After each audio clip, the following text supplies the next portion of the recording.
এটা কোনো ইফেক্ট পড়বে না, কারণ হচ্ছে একটা টাইমে আমরাই অনেক কিছু ঝগড়া অনেক কিছু করেছে। সুভাষ ভৌমিক তো আমাকে একটা টাইমে out of the dressing room অব্দি করে দিয়েছিল।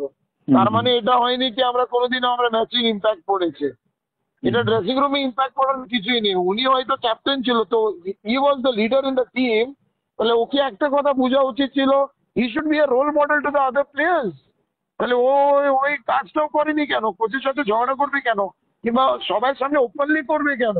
হয়তো আমি মেনে নিলাম, চলো কোচ ভুল আছে। তাহলে কোচ যদি ভুল কাজ করিস, তাহলে তুই 1v1 কোচের সাথে প্র্যাকটিসের পর গিয়ে কথা বল, শর্ট আউট কর। মাঠের মধ্যে এগুলো দেখানোর আমার মনে হয় না ভালো জিনিস হয়েছে। তো ক্লেটনকে ছেড়ে দিয়েছে, তার মানে এটা নয় কি সব প্লেয়াররা চলে গেছে ওর সাথে। বাকিরা প্লেয়াররা তো আছে। আমার মনে হয় discipline is very important. Football একটা জিনিস হয়, তার সাথে সাথে ডিসিপ্লিন আরেকটা জিনিস হয়। আমি আজকে ক্লেটনকে ছেড়ে দিয়েছি, আমার আমার খারাপ লাগেনি। হ্যাঁ, হয়তো অনেকজনই বলবে হয়তো ক্লেটনের এই বছর পারফরমেন্স ভালো ছিল না, যেটা সিদ্ধান্ত নেওয়া হয়েছে সেটা ভালো হয়েছে, তাই তার জন্য আমি বলছি না। একজন কোচ, উনি হচ্ছে আমাদের বাবার মতন। বাবাকে যদি ডিসরেসপেক্ট কেউ করে, আমার মনে হয় এটা খারাপ জিনিস। কারণ আজকে ক্লেটনকে এখান থেকে যদি মানে কোনো শাস্তি না দিতে হতো, আজকে অন্য প্লেয়াররাই করতো।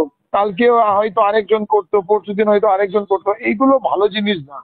ক্লেটন যেটা করছিল কিংবা যেটা করেছে, আমার মনে হয় এটা আলটিমেটলি ভালো সিদ্ধান্ত নেওয়া হয়েছে। অ্যান্ড এখন সব প্লেয়ারদেরকে বুঝতে হবে কি ইয়েস, যেটা হয়েছে হয়েছে, but they have to now focus on the performance of in the super cup.